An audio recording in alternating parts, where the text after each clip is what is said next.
Here we go again, Michael Maas. How's it going? You, what's up?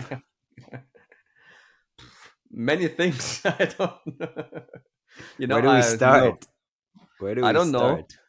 We can start everywhere, and I could tell you a story for everything. I think, you know, Yeah, man. but it's I pretty mean, good. It's busy as always. I hope you too. mm, But yeah, I'm slowly going towards vacation. I didn't realize that yet. That it's really strange. So I just realized it when I'm on the way to the airport, because before there's so many things in my head going on. Like still organizing stuff till the last second. And I told you I don't really work on vacation, but musical wise, but I still do the other jobs like the music supervision thing and organizing the company audio tech. I mean, I got a few coworkers, but you still have to keep the hand on everything, that everything is rolling, because otherwise nothing is rolling. yeah, You always have to keep your workers, in, how can I say that, in your eyes area, so you see them, what they're doing, what's going on. And yeah, it's pretty much fun. I'm gonna do 2 months composing sabbatical. I call it like that because I really won't compose for 2 months right now. And it's always the same when I come back from vacation. I get a feeling I lost all my skills. It's more like a fear, I lost all my skills and I'm not able anymore to compose anything. But I'm used to it already because I had it like at least 10 years right now. So I know it's coming. I know I'm gonna have the feeling I maybe lost all my skills and all that kind of, but it's like a pattern a little bit. It's a mind thing, I think. mm, So you get used to that. So you're a little bit more like a third person outside, watching yourself, how you act, and telling yourself, oh, it's gonna be like this, it's gonna be like that, because you had it already multiple times. It's like, yeah. I hear you. it's how Yeah, it goes. yeah, man. I mean, And like, you? I can totally resonate with that. I mean, I've been in Israel now for a month straight, almost, for vacation, visiting my family. So I don't get to talk a lot of Indonesian, where that's the language that I speak in Bali, where Yeah. I live most of the time. But I didn't get to speak it in a month, and then I pick up the phone and my girlfriend calls and we start speaking Bahasa, the language, and I speak it even better than I did before. So it's like it's Okay. interesting how at times the being able to go to the outside in order to get a better look inside into what's going on. Actually, I feel like it's my secret weapon, that and the most overlooked weapon that people don't utilize because they want to hustle and they want to grind and they want to build their catalog and things like that. That I don't know, it can make music very unappealing as well. I mean, it's all a business, That's where most composers fail. They just got the music running, Mm, or it's the opposite. They really suck at music and they got some business skills. And I would even say people who got business skills are better on the market than people that have only music skills. I mean, it's sad to say it yeah, like this, but it's really like that. or I just see that almost every day, every week, and we just had a conversation on a forum on Facebook, and it was that usual message like, "Hey guys, I got some music laying around, which I think fits to television." mm, And you almost know that if someone comes around the corner like that, saying, "Hey, I got some music laying around, I think it fits for television," it definitely is not fitting for television, because everyone think it's everything would be fitting for television, and it's yeah, not like that actually. And that's mostly artists which think, hey, I got pretty good tracks which are great for streaming. Maybe they are great for streaming, but maybe they are not so good for sync or for TV, because they don't got anything that is maybe related to television. I mean, artist music is mostly focusing on the artist, on the mm, vocal, and it's it can be very busy, you know. Mm. And busy is not always that good for at least television and sync. I mean, there are many cases where it can be, you know, Yeah. but it's more limited definitely than background music itself, you Mm. know. I So hear it's I you. don't want to say it's not the case that artist music is not syncing. It definitely is syncing, you know, if you see that sometimes. But if you check then maybe some car commercials and you hear the instrumental by the weekend in the background, there's a specific reason because there's just the instrumental in the background and not the vocal on Mm. top or something. You know, that's no, it happens. You know, But many a lot of times. labels have been asking for vocals lately. I've noticed like a lot of Yeah, labels have been. There's like a renaissance for some reason. What do you think that is? it really is. There's a trend going on at the moment. I got requests like crazy for that for epic pop, which Mm. means like um, great streamable music, but also made for sync, for trailers, and for TV. I don't know from where that trend is coming right now, but I get requests from Universal, from BMG. Did that before with Obscene Steelers, with Ken Lewis together. You know, before it was a trend because we had so much fun doing that. And it's really requested right now to do epic hip hop, trailer-ish tracks, even epic pop tracks with really deep, full, mindfully lyrics. I'm just working for BMG at the moment with a pop writer from the UK and a singer and lyric writer from the UK on soundtracks for BMG. So that's a total proof that it's requested, you Yeah. know. But I don't know from where the trend came from. I don't know from where Yeah. it came. It's like Yeah, and from one day also to another, you know. also And to what you were saying about maybe they people. watched me what I'm m- doing with Ken Lewis, you Maybe know, they and have. said, okay, it's a trend right now. Maybe they have. Maybe they So have.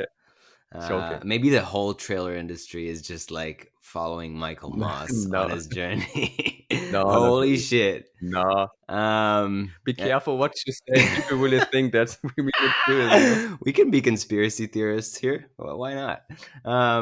But to what you were saying, just to take it back a bit before we go forward, you were talking about people who say their tracks might fit into sync, and when people say that to me, and they say that a lot, um, I say to them, "Where? Okay, so where?"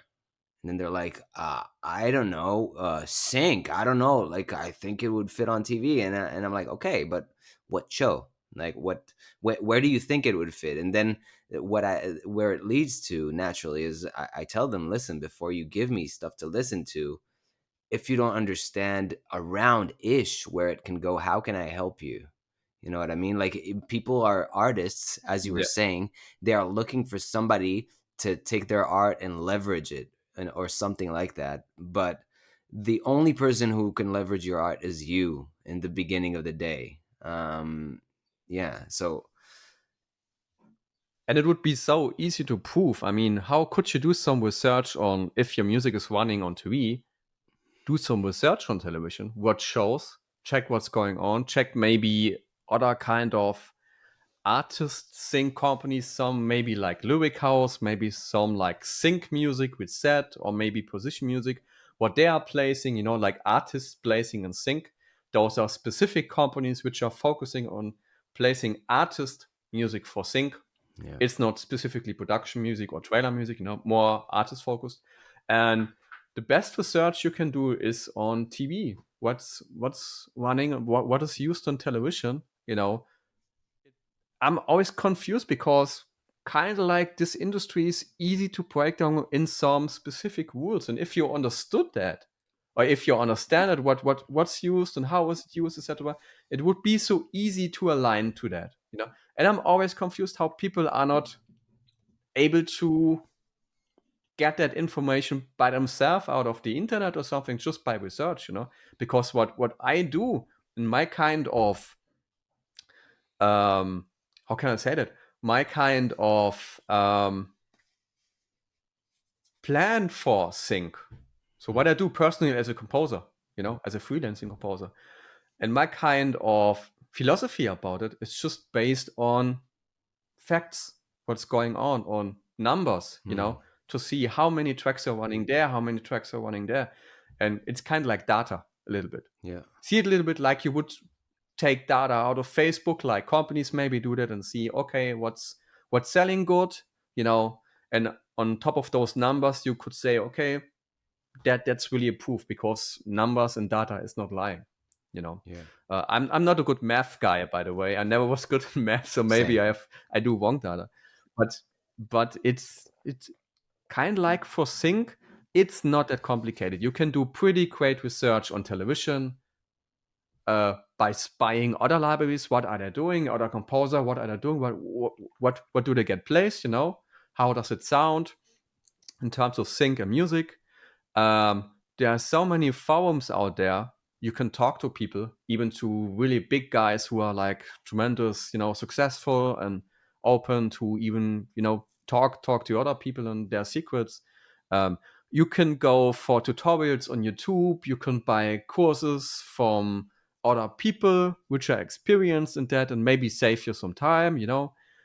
I mean, as I started 10 years ago, I didn't had any help at all. Hmm.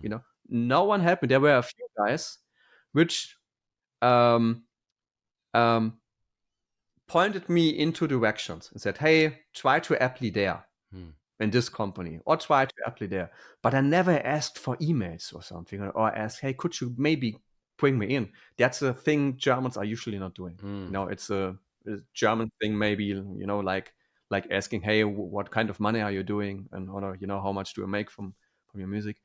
And so I always had to adjust from one small step to another small step. And it was always baby steps. Yeah. And it was a long way, as we bespoke in the last podcast, was like, Yeah. you know, not only 10 years in the production trailer music industry, also the experience before in the music industry, which started with, industry wise with 16, but musical wise with 6 or 5 or something like that.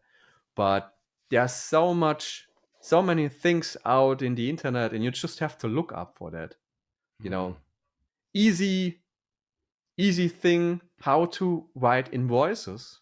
Most people don't know how to write invoices, and you can get so many uh, things online things about invoices on the internet. Yeah. It's sometimes it's really confusing to me that I don't know, maybe people are lazy. Maybe it's a little bit like that.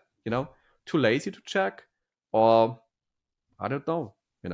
Yeah. I mean, Maybe it's a time right now. That people are getting more lazy, saying, "Oh, I would like to have success yesterday."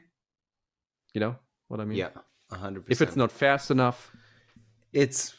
I feel like there's a bit of a sense of entitlement, like my art should do the talking for me, like because a lot of people say, the art speaks for itself or whatnot.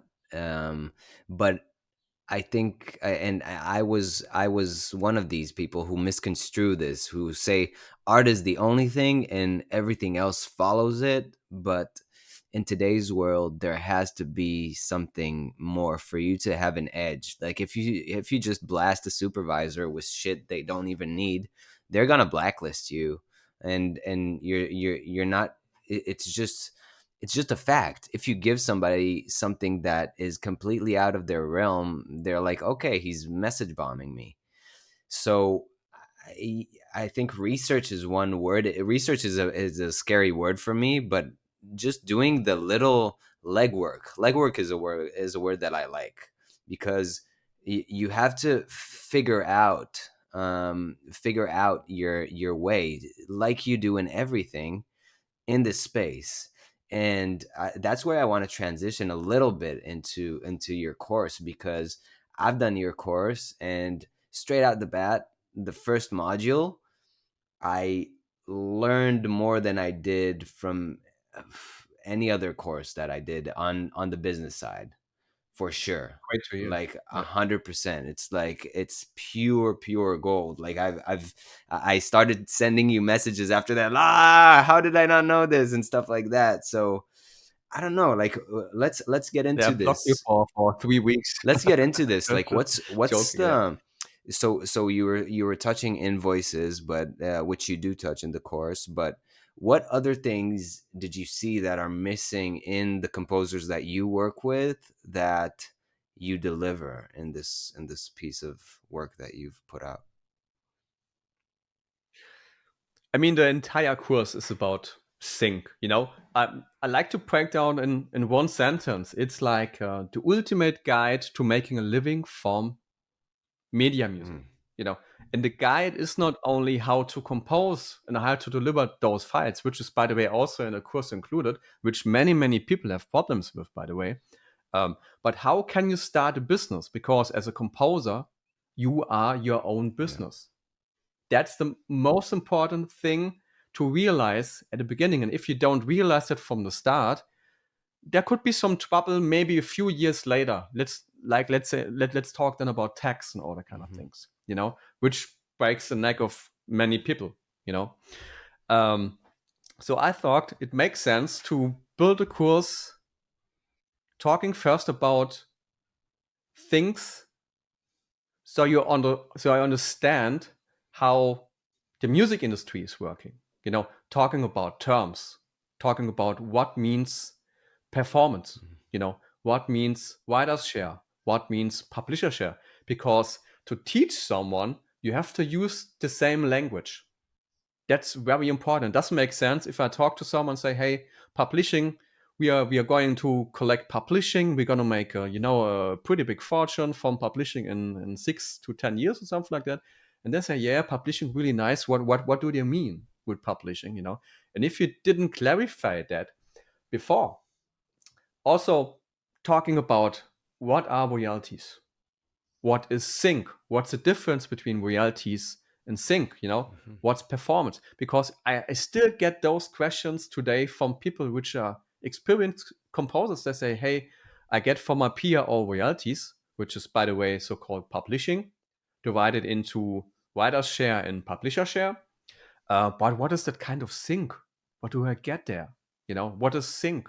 And many people don't understand that there's something called royalties, which is paid by a peer or performance rights organization, which is kind of like money you get from your music running on TV, on radio, on live performance on stages, etc.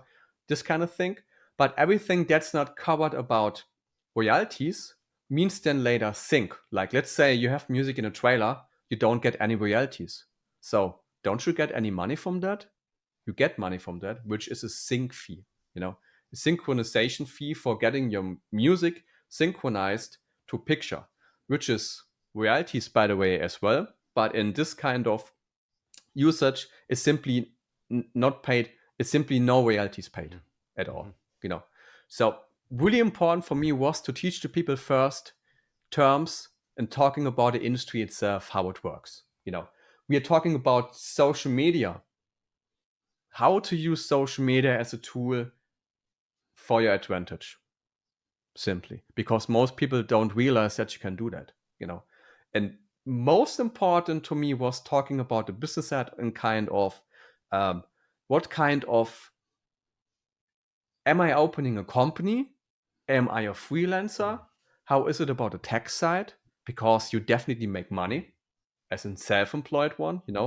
Either you are a freelancer or you're running a company, but you have to pay tax, and you have responsibilities. So that's packed in module number one, beside how to get your music into the industry, something like a small master plan. How can I get contact to production music libraries? How can I write? What is a production music library? How can I contact them in the most easiest, best way? Because that's where people also fail. Um, what's standard terms and contracts? What's the standard share of that? That's the module number one. How to write an invoice. No joke, I had a conversation today with a German composer which invoiced me 10 times already. And he asked me how to invoice to me from Germany to Germany, from the same place. And I got a feeling people are educating themselves pretty good musical wise, but that's it, you know. And that's pretty dangerous, because if you don't know what's going on around you, because you cannot give everything to an accountant or to someone else, because you are responsible for what you're doing. And remember, as a composer, you are a business.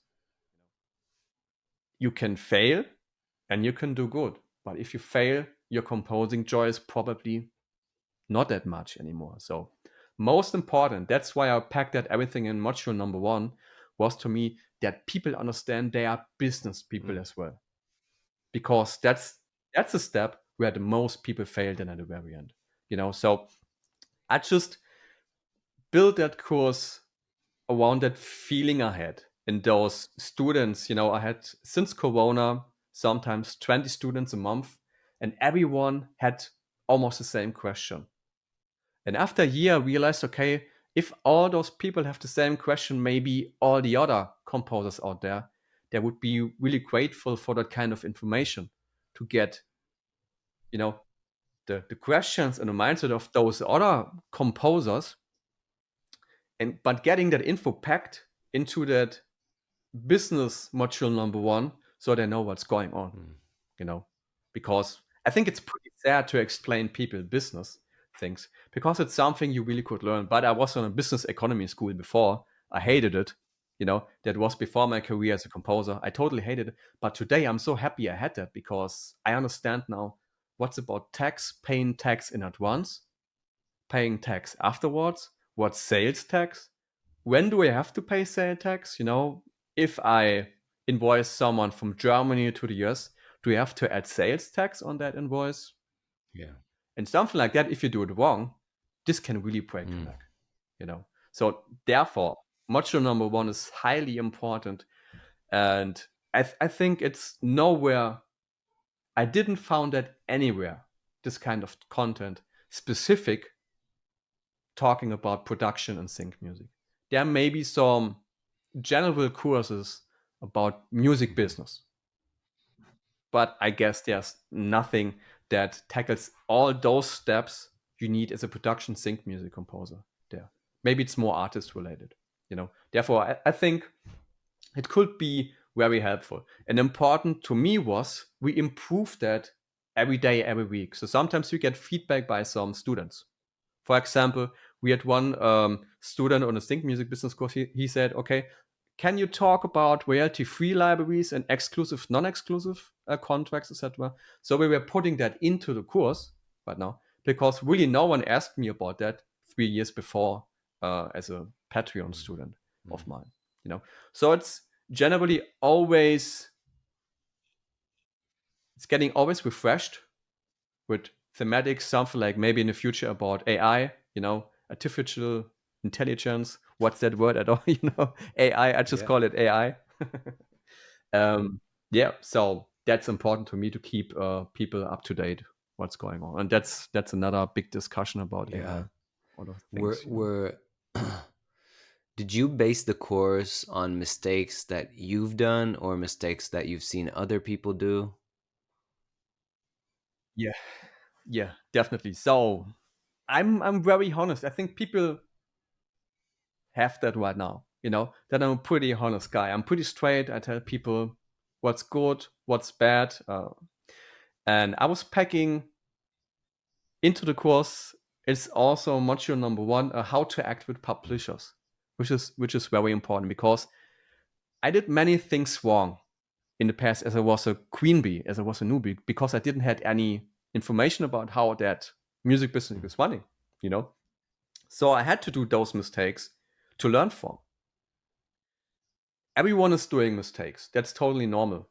But sometimes you're burning bridges with that, or sometimes you're losing so many months or even years to get to the point where you made that Mm. mistake. So really important to me was getting one line into that, or let's say one topic, how to act with publishers in generally saying, okay, make the life of a publisher as easy as possible. I can tell you some discussions we had on several forums. um, there was a guy, I don't gonna name any names. There was a guy in a forum and said, hey, I wasn't really happy with the cover design my publisher was sending me, so I declined it. It was like, oh, okay, this guy got balls. And he declined the cover design and said, hey, could you please do, I hope he said, please, could you please do some other cover design? And the publisher answered him, yeah, but we have restricted, we have not a big budgets for cover design. So actually, it's the last one, you know. So I mean, from the artist side, it makes sense to say, hey, I really don't like that cover. I did it as well in the past because the cover was really awful. I couldn't place my name on that cover, you know. But the difference to that guy and me was I said to my publisher, hey, I would like to hire my own graphic designer and let him do a graphic design I think that fits and fits to the industry as well, which is important. It should not only fit to your like that you like it, you know, it should also fit to the industry. And I pay it out of my pocket. So you don't have that extra expenses. And I'm gonna be happy with that, and you're gonna be happy with that because you don't have to pay anymore because you already paid for a cover design. From the business side, as a company, so as I'm running audio tech, when someone would say that to me as a publisher, I wouldn't be upset. I can totally understand it. But from the business side, here's the point: that's extra money you are investing in someone, and you are not investing that money in someone else. You know, and maybe 10 guys are happy with the cover design, and one guy is not happy with the cover design. You always gonna be that one guy who was not happy with the cover design. You understand what I mean? It's human. It's simply human. You always, even if you don't want to, you're gonna stay in the mind of those people, of your publisher, with that guy who was not happy with the cover design, and all the other people are happy with the cover design. So, what would be probably the best solution? Be as easy to work with those people. You don't have to say you are happy with the cover design if you are not, but then probably pay it out of your own pocket so you are happy with the cover design, and you don't gonna be that guy who is in the head of your music supervisor at a publishing company, which is maybe a little bit pain in the ass. No, it's the opposite. You even paid it out of your own pocket, so you know you are a great guy to work with because you offer the solution by yourself. You Yeah. understand what I mean? It's all about how you stay in the mind of those people, those publishers, at the very ending. And even if they can understand you, it's additional costs to them and additional Yeah. work. You know, that's just one example. I did also wrong in the past, but I was pretty fast upset at the beginning of my career when I didn't had an answer from a publisher in a few days. You know, because I thought, oh, it's my art. I was putting so much work into that. You know, and I really have to laugh. I'm smiling when I'm talking about that because I see how green I was behind my ears those days. And the simple reason, some publishers are working faster, some are working not that fast, maybe some are more busy, some have less people in their company sitting caring for the composers at the very ending, but mostly people are just busy as a publisher. You know, I can tell you I got so much work to do after our podcast today as a publisher. So yeah. 100%. I think. Yeah. And there's Yeah, another please. thing I can tell you. You know, there's one small example I got it right now. I did Now I'm talking as a publisher, okay? I did contracts with people, and they always have to fill out Excel files. So I can copy paste over their information like address, a name, bank account, IPI, PRO number, etc. over to the contract and get it in automated. And there were some guys which have failed information in there. Mm, So I had to redo that contract again. You know, it's my time again as a publishing mm, runner. You know, and actually that's not less time. It's sometimes an hour you have to prep a contract like this and revise. You know, and I think people don't understand how busy publishing companies are, how many tasks they got. You know, to very ending. So I'm not upset, but I I feel it's extra work for me, additional work for me. You know, and people simply don't understand what's going on behind mm, the curtain there, you know, behind the closed doors. And actually, publishing companies are really busy. And I was the same, you know. I was requesting dumb things, you know. I was because I was not really educated about it. One publisher sent me an album which was not mastered to zero point 0.3 dB, minus zero point 0.3. It was mastered to minus one. And I said really to the publisher in 2014, I said, hey, could you please remaster that to minus 0.3 Mm. dB? So the mastering engineer had to do it again just because of, you know, 0.7 dB Mm. less on there. And today I know that was totally nonsense. But back in those days, I was pretty much paying in Yeah. DA to that publisher, probably because I was not Mm. educated, you know, and I didn't know how that business was running. That's packed in the course. So if you got that course, you probably should avoid a few mistakes I did and you're gonna do, and maybe easily save yourself like at all 5 years. 100%. I would say easily 100%. 5 years. There's also a bit about mechanical royalties. And I feel like even for people who have been in this industry for a while, it's just such a good, it fills so many voids and holes. And yeah, I mean, it's in order to really be successful and have longevity in this industry and make a living out of it even, which is possible. One needs to really learn the rules to break them, like because if you know, you know your master can be point minus 1 dB or whatnot, and you just want it to be minus Yeah, zero point 0.3. It's your choice, but if you do it from a knowledge that it doesn't matter, then you have so much more power, and so much more yeah, wisdom on somebody who's just saying whatever they think at the moment. And then also companies see you yeah. differently and act differently to you and give you different different tasks at hand.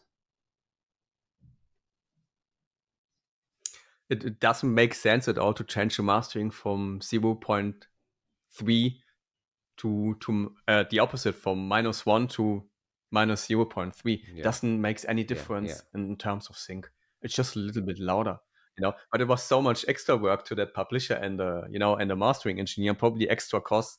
So it's they probably have a good reason to not work yeah, anymore yeah, with me today. You know, I mean, that was back in 2014. That was 2014. But it's definitely a client I'm not working yeah. anymore today. It doesn't matter if it was coming from my side or from their side, but you can lose clients with it. And in our world, production, trailer, sync world, media music at all, one client can be everything. Um, I have one client which had so many revisions back in 2014, and I was the only trailer composer there, and it was so hard work. I still remember that. I still was in my main show back in those days, 2014. I had to work before the shift and after the shift on that album. Actually, it was one of my first albums at all, and I had so much pain because of that, because it was never ending revisions. But here's coming the point: I was overcoming that feeling to say, hey, I'm gonna stop it. It's too much work right now and I cannot understand anymore your revisions. It doesn't make sense. It didn't make all the time sense, the revisions, but I was silent, I didn't say anything. But this client actually was giving me 10 years of work Mm. afterwards.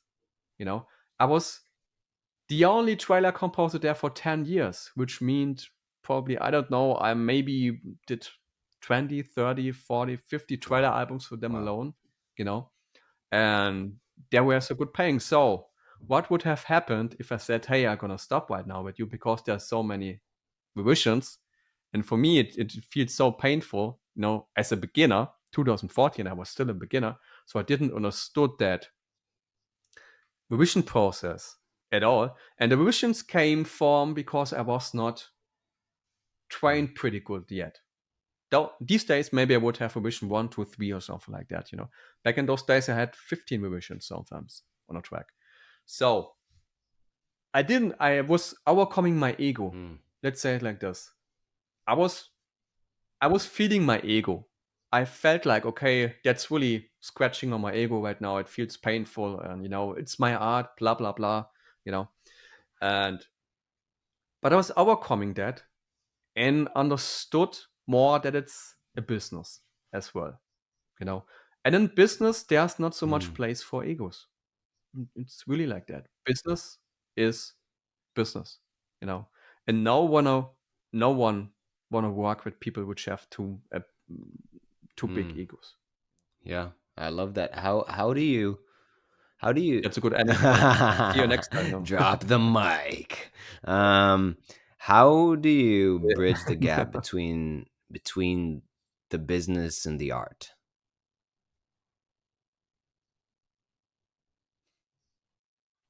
That's a good question. Um, I still feel that I do art as a composer.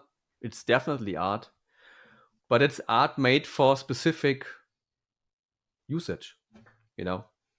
It's art done for something specific. So it's work as well. It's 50-50 for me.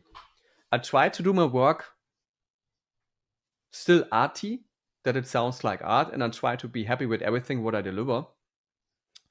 But I understood as soon as I deliver something to someone, I probably don't like it anymore. But I have that feeling all the time, and I was overcoming that as well.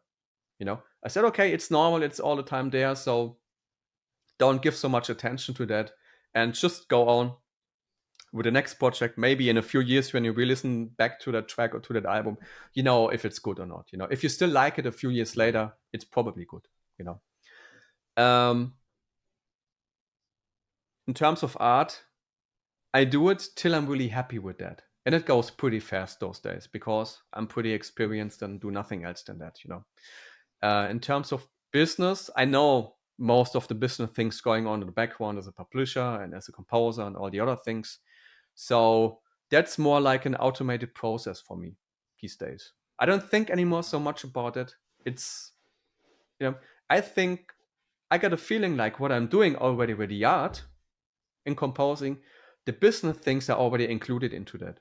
It's like you would write a code and you're creating art with that code in terms of design, but everything is already so coded that that got a connection to rewise or fmod in terms of video game soundtracks, you know.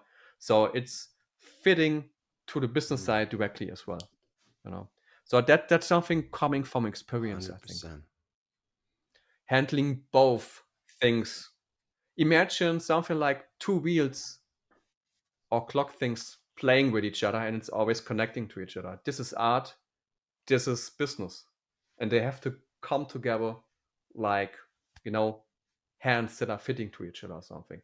If one side is not working well, it's clinching. It's the same with music. If the music is not that good, the business is maybe better to adjust, you know, maybe you still get some things for that or someone. But if the business side is not working, you don't get the music out. Then you got art, but art for Yeah. who? You know, for Hey. your parents, you know, for yourself. Which is good, by the way, which is good. It's important that you do art for yourself as well, which I'm doing also. I'm not Mm, only doing everything for the business, you know, or for the money. That's not making you happy, you know, at the very ending. It's the opposite. It's making really, really many mm, people sad and depressive if they only focus on money and business. Therefore, when you love something like pop, like I love it, and I started with that 2020 with the Epic Single Series, an own label for my production music company. mm. Now it's a trend. Now people are calling their label Yep. artist series. You know, I called it 20 Epic Single Series. Now people are coming out. I see that more and more publishers are That's coming true. out with artist series. You know, with singles. Go for that. Go what you like and what's making you happy. And that's something about mindset and maybe manifestation. As soon as you love it, you're happy with that. It's gonna adjust to your Yep. business as well. I That's think huge. that's That's huge, important man. to know I'm if you just believe it or I'm just not. interested. So, like, again, your course brings out some very powerful things, and also just seeing you produce and seeing the speed that you work in and your workflow and how you just like crank things and put them out. What do you think, because you're also a supervisor and also a publisher, what is the next step for a composer? Say they have a few hundred of tracks, hundreds of tracks, or thousands of tracks, and they want to go to that next level. What would you say that it is for them after they've done everything that's mentioned in your course? Good question. You mean when someone has maybe already a few hundred tracks out in the industry and they're taking my course? So what could they learn from them from that course, No, or no, what do you mean I mean exactly? they've taken your course now. Okay, They're after your course. Where would you send these people? Let's say that they're like, I want to go to that next level. Where can, I mean, what can your course be a segue to, okay, if yeah, that makes gotcha. sense? So if you made that course, you definitely got the tools and you know where to go to. This is important. You don't know only how to produce it, how to mix it, how to master it, how to deliver it to your next client. You know the business side as well on top of that, which is important. But then you got the tools as well to know how to find your clients and how to message to them and who to message to. Because there are specific publishers out there which definitely go the best in TV, in sync, like the big ones. Like if you go to Sony, BMG, Warner Chappell, Universal, all those big publishing companies, I mean, it's hard to get in there. Definitely, it's really hard to get in there. But if your quality is great, they want to have you. So even if you are a Mm, beginner, but your quality is over the top and you're sounding unique and you understood how to arrange a track, which is in the course as well, and how to create sync points in there, etc. mm, You won't have any problems to get into the big ones if you do it in the right way, which also means don't send them any biography PDFs in your email, you know, yep. which many people do. Don't Waves, write emails. Yeah, yeah. AIFFs. Yeah, AIFS, exactly. Don't attach your music to emails. People still do that.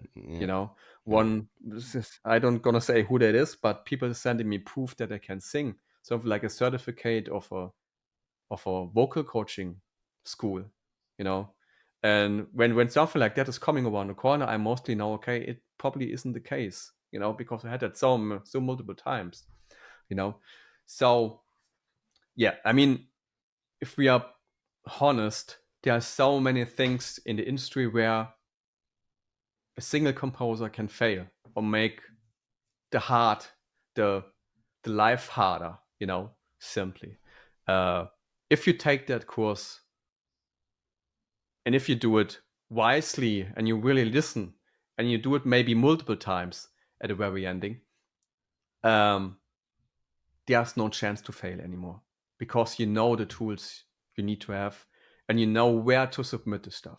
You know, I won't reveal everything right now here in the podcast, but it's the same strategy I'm running.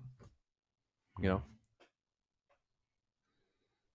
oh, we got 100%. some audio issues. No, popping solve and local backup of audio. No, it's all okay. It's all No, okay. you're great, man. You're great. No. No audio issues here. Not on this podcast. I've actually had a guest twice because of that in the past. Knock on wood, it's not gonna happen this time. But yeah, man. I mean, I've gotten so much out of you and your course, and I feel like yes, what you're saying is it makes total sense. And what it did for me is it gave me more confidence in which to move with and know what to ask for and who to approach and how to approach. So that's something I have to say I'm grateful for and take my hat off for that. And you also have now it's also in German and in Spanish, yeah, three Yeah, languages. that was really important to me because there's nothing like this in German. We are still developing the course in German, but what's done is already available. That was important for me as well. So people can finish the course already in English. English is Hmm. done. Spanish is done, which was important to me as well because I think there's nothing out there for the Spanish community, and so many people are talking Spanish. So that could be very helpful for Spanish Yeah. speaking people. German market, uh, the course gonna be finished. I try to finish it before my vacation, but the last date it will be finished gonna be maybe end of August, something like that. Okay. So when I'm back, I'm gonna finish that. But there's simply nothing like that on the market in those three languages, and I think nothing on the market at all.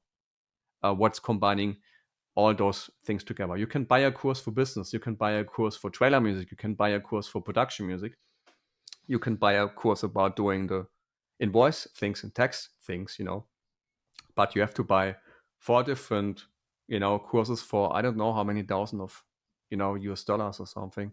Yeah. That's everything combined in that course. So yeah, Yeah. three languages available. Yeah, and it's gonna A hundred stay three percent. languages. We won't add Chinese or so. Like Mandarin? You're to not that. gonna add Mandarin, bro? Shame on you. That someone Um, asked me to offer that in Mandarin. It there's was like I there's a don't know if lot it of was a people who joke. speak Mandarin. There's definitely a market for it. I mean, Yeah, there's definitely a few yeah, but millions. yeah, but we did some market analysis for that. For it was in the planning stage to have it in Chinese and Mandarin, and we did some market analysis with our Chinese sub publisher. So they said, "Oh, it's probably not that good to do that, because of For now. multiple reasons." Simply. Yeah, for now, Yeah, maybe. Who knows? Who knows? Maybe you yeah, can have an AI do it for you in a few months, yeah. and yeah, you can make some have some more clients to your music. Is there to your course? I mean, is there anything you feel like you've left out, you want to speak about your yeah, about the course? Is there anything we've left out? I think it's important to mention that this course is something I had to experience almost my whole lifetime, almost 40 years.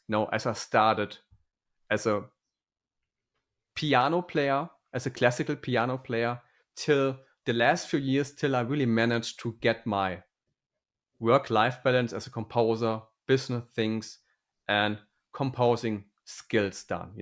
This course is really a summary of all that, what I did the last, let's say, 35 years. Um, you're definitely gonna avoid mistakes I did because I explained it in the course what's important, so you can avoid that. And those mistakes cost me almost, I think, 5 to 7 years to work them up again. Mm, So I hope it can save you out there who's taking the course also 5 years because you won't do those mistakes, which is important. yeah. We're gonna update the course constantly with different kind of genres, how to compose them.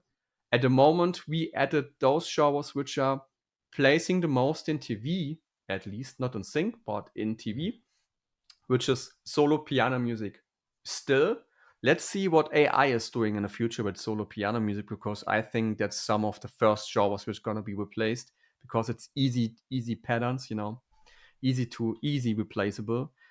We explain how to compose rock production music. We explain how to do tension production music, which is definitely, if I compare numbers, let's say my Gamer spreadsheet or my BMI spreadsheet, those three genres are running the most. And no, it's not my trailer music which is running the most, but this is probably number four, number five, which is running great. Which we are also touching. We are touching how to compose trailer music in basic terms, so people understand it. Because doing trailer music is an entire course by itself, which we, Yeah. by the way, gonna start to develop by the end of the year. So it will be available next year. Um, Starting in August, we're gonna have monthly master classes. You don't know that yet. I haven't talked about Hey. anyone about that. So people, we see ourselves as a community, driving community. So master classes gonna be available exclusive for Sync Music Business course who own the course. It's something uh, you have to pay for because there are just AAA people in those master classes, Mm, So maybe like, let's say, I won't really reveal any names yet, but mhm. those people who gonna hold, I won't hold that master class. Maybe a few of them about trailer music or something like that. But the other people who are holding those master classes are gonna be AAA people. Maybe a music supervisor from a big publishing company, someone like that. Maybe a pro mixer who mixed Taylor Swift and other guys, stuff like that. Mm. But it's gonna be pretty cheap because there are minimum 5 people in that masterclass up to maybe 20 or something, Mm. important. But it's only available to the people who are in the sync music business community with me then, because it's not possible to offer that in a cheap way to everyone out there simply. We have to cover costs, we have to pay the masterclass holder, etc. And I think you can imagine if you got AAA people in there, they are expensive, So that knowledge you're gonna learn from there gonna be incredible. So sync music business is not only then the course content, it's gonna be masterclasses. And by the way, also SFX and VSTs in the future made. We are right now developing a VST. I cannot reveal what it is, but it's something I'm using all the time, but in a much more simpler way. If you know Wow. me, I'm a guy for simplicity, you know. And those VST is gonna be very simple and done for epic things. Say it like that. Ooh. Yeah. Okay, About the so course itself, I think, go to the site, go to the bottom, check the course content. Everything is, you get a description about the course, what's in there. Really, every topic that was important to me that people can see what they buy, before they buy it, mm, And you can even pay it in 3 installments. So yeah. that's also possible. And we have Word. sometimes some codes, coupons. Yeah, and you said we didn't have it in the last podcast, but people have like a sample pack as well that they get with the course with the do they still or not? Yeah, it was for the Sync Music Business trailer contest for free available, but we can pack a package for your community and get it to them for free. It was Yeah, last time, it was even the SFX Riser package yeah, we yeah. had with you, I think. Yeah, That's what we that's had. something we definitely can do. So, yeah. If Sick. you buy through the Roy Mats affiliate link, you're gonna get a free SFX Riser package we did. You So that's see, something we're gonna do constantly as well.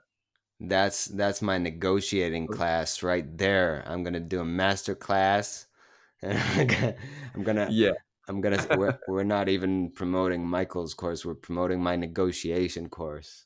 That's not yeah, happening yet. exactly. Man, I just paid bro, him for. Yeah, bro, um I'm so grateful for you coming on, and I'm so grateful for for your just like your presence in my life. And I know that the people on the podcast are so grateful for you and for the last podcast we went on.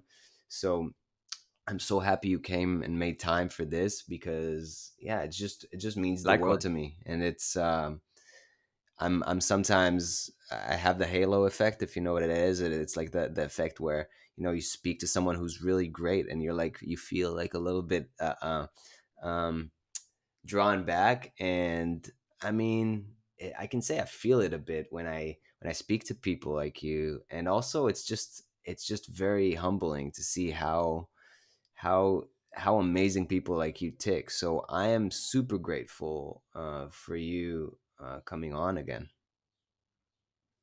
Likewise. Thank you so much for having me. It was a joy again. We could have those podcasts almost every week and talking about Hell yeah. different topics, never ending stuff. And It's like, we'll run it back, so man. many things to talk about. Yeah. Every time, invite me tomorrow. No, Hell yeah. just joking. Yeah, All right, brother. You. gotcha. Perfect.